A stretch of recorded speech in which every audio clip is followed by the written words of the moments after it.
Hello everyone, इस video में बात कर लेते हैं शिपिंग कॉर्पोरेशन ऑफ इंडिया की एससीआई क्विकली एनालिसिस देख लेते हैं। चैनल को लाइक एंड सब्सक्राइब करना मत भूलिएगा। तो एससीआई में आप देख रहे होगे स्टॉक में यहाँ पे सिमेट्रिकल पैटर्न बनते हुए नजर आ रहा है। ये सिमेट्रिकल ट्राइंगल का एक पैटर्न है और यहाँ पे आप देखें फॉर्मेशन काफ़ी सिंपल हो रखी है। अब यहाँ पे दो चीज़ें आएंगी कि स्टॉक में क्या ब्रेकआउट होगा या ब्रेकडाउन होगा, क्योंकि जब भी ऐसे पैटर्न बनते हैं तो दो ही अंदाजे लगाए जाते हैं कि स्टॉक कहीं बड़ा फॉल ना दिखा दे या फिर बड़ी तेजी से ऊपर ना निकले।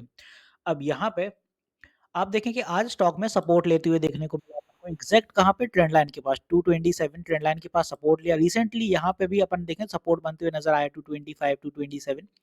तो इंपॉर्टेंट होल्ड है अभी, तो अभी के लिए तो, क्योंकि नीचे की जो ट्रेंड लाइन है एज अ सपोर्ट एक्ट कर रही है। यहाँ पे अगर आप देखें तो स्टॉक में इधर भी सपोर्ट बना, यहाँ भी सपोर्ट लिया और आज भी ट्रेंड लाइन ने सपोर्ट लिया। तो बाय टुमारो क्या होगा वो देखिए कि अगर कल के दिन स्टॉक यहाँ पे सपोर्ट नहीं ले पाता है और ये सपोर्ट अगर ब्रेक होता है ट्रेंड लाइन का 225 का, तो फिर आप देखें कि स्टॉक में एक बड़ा फॉल बनते हुए नजर आएगा। और वो जो बड़ा फॉल रहेगा वो कहाँ तक जाएगा वो देखिए, क्योंकि नीचे की दिशा अगर स्टॉक पकड़ता है यहाँ से तो अपना जो फॉल रहेगा वो रहेगा 216 के आसपास, यहाँ कहीं सपोर्ट मिलेगा फिर स्टॉक को नेक्स्ट। और अगर फर्दर फॉलिंग है तो next support will be at somewhere around here as well, यहाँ कहीं 210 के आसपास, क्योंकि 210 के आसपास भी पहले देखें तो काफ़ी सपोर्ट रेजिस्टेंस बन चुके हैं। और 210 के बाद भी अगर यहीं कहीं नहीं रुकता है तो फिर एक और फॉल अपना देखने को मिलेगा सपोर्ट 203 के अराउंड। तो नीचे की दिशा में आप देखें तो एससीआई में अपने हुए 3 सपोर्ट ये वाले। अब बात, स्टॉक में सपोर्ट तो मैंने बता दी है कि स्टॉक में अगर ब्रेकडाउन होता है तो ये कुछ सपोर्ट है।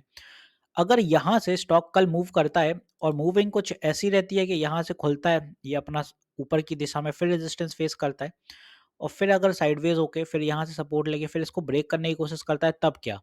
तो अगर ऐसा हैगा तो यहाँ ब्रेकआउट का मोमेंटम भी बनते हुए नजर आएगा और उसमें क्या होगा, क्योंकि यहाँ पे आप देखें कि स्टॉक अगर फिर ऊपर की दिशा पकड़ता है तो ऊपर की दिशा में अपने लिए जो एक टारगेट हैगा बड़ा वो है 237 का। यहाँ पे आप देखें काफी दिनों से हर्डल फेस कर रहा है स्टॉक और 237 में आप देखें पहले यहाँ सपोर्ट बनते थे, अब यहाँ रेजिस्टेंस बनना शुरू हो रखी है। यहाँ भी अभी देख रिसेंटली देखें ये सपोर्ट बना था।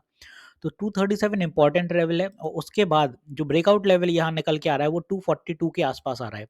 तो जब तक स्टॉक सिंपली अगर 45 सस्टेन नहीं करता है कोई बाइंग मत करिए ऊपर की दिशा में। और टू बी प्रिसाइज, जब तक स्टॉक 250 सस्टेन नहीं करता है, क्योंकि साइकोलॉजिकल लेवल है, क्योंकि यहाँ से अगर पुल बैक बनता है ऊपर की दिशा जैसे पकड़े, ऐसा स्टॉक यहाँ से ऊपर की दिशा में जाता है मान लीजिए और 250 से यहाँ से फिर रिवर्सल आ जाता है, तो फिर कुछ ये बड़ा फॉल फिर से बन सकता है। तो 250 के बाद ही कोई फर्दर बाइंग बनाई है स्टॉक में। अब बात कर लेते हैं कि स्टॉक में जो लोग ऑलरेडी फंसे हुए हैं उनका क्या।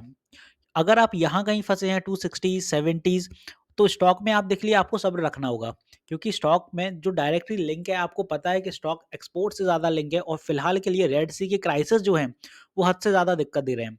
और जब तक रेड सी का इशू चलेगा, जब तक आप देखेंगे जितने भी लॉजिस्टिक्स के स्टॉक्स हैं वो सारे ही कहीं ना कहीं अंडर परफॉर्म होते हुए देखने को मिलेंगे, क्योंकि रेड सी का क्राइसिस इतनी आसानी से सॉल्व होने वाला नहीं है। हौती लेवल्स का आए दिन आप देखें वहाँ पे बॉम्बिंग हो रही है, इस वजह से सारे ही ट्रेड रूट्स हैं वो घूम के जा रहे हैं अफ्रीका के वजह से।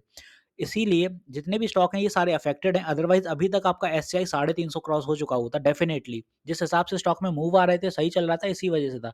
अब यहाँ पे मैंने आपको बता दी कि ऊपर की दिशा में अगर कोई नई बाइंग करें तो 250 के अराउंड, और नीचे की बात है तो अगर यहाँ ब्रेकडाउन है तो नीचे जब आता है तो एवरेज करने के लिए तैयार रहिए, क्योंकि एवरेज ही एक सॉल्यूशन हैगा। अगर बड़ा लॉस है कोई और छोटे-मोटे लॉस हैं तो फिर आप अपने हिसाब से जज कर सकते हैं, बट अभी ये नहीं कहा जा सकता कि क्या मोमेंटम रहेगा। बाकी एक चीज़ और देखें तो निफ्टी को आप देखें, बैंक निफ्टी सारे ही जितने भी इंडेक्सेस हैं बड़े, वो सारे कंसोलिडेशन के फेज से गुजर रहे हैं, किसी में बड़े मूव नहीं आ रहे हैं। बड़े मूव आते हैं नेक्स्ट डे वो फिर से उतने ही लेवल पे वापस आ जाते हैं और मेजॉरिटी ऑफ द स्टॉक्स जितने भी हैंगे वो सारे कंसोलिडेशन के फेज में हैं अभी। कोई भी बड़ा मूव आ ही नहीं रहा है किसी में। स्टॉक्स भी आप देखें तो ऊपर 1-2 दिन चलते हैं, बाकी फिर तीसरे दिन रिवर्सल दिखा देते हैं। तो अभी कंसोलिडेशन का फेज जब तक ये खत्म नहीं होता है तब तक आपको कोई बड़ा मूव देखने को नहीं मिलेगा। स्टॉक में आप देखें मार्केट में वॉल्यूम्स की कमी बहुत ज़्यादा देखने को मिल रही है, इसीलिए इंटरेस्टेड बायर्स हैं ही नहीं बाय बाय करने के लिए, सारे ही वेट कर रहे हैं। एक तो निफ्टी भी हाई पे हैगा अराउंड इसी वजह से। तो यहाँ पे होपफुली मैंने एससीआई आपको क्लियर कर दिया है कि मोमेंटम ऊपर जाने के लिए कैसा रहेगा और नीचे की दिशा जाएगा तो कहाँ तक पकड़ेगा। तो वीडियो यहीं तक रखते हैं, मिलते हैं नेक्स्ट वीडियो में। This is me Shubham Yadav signing off.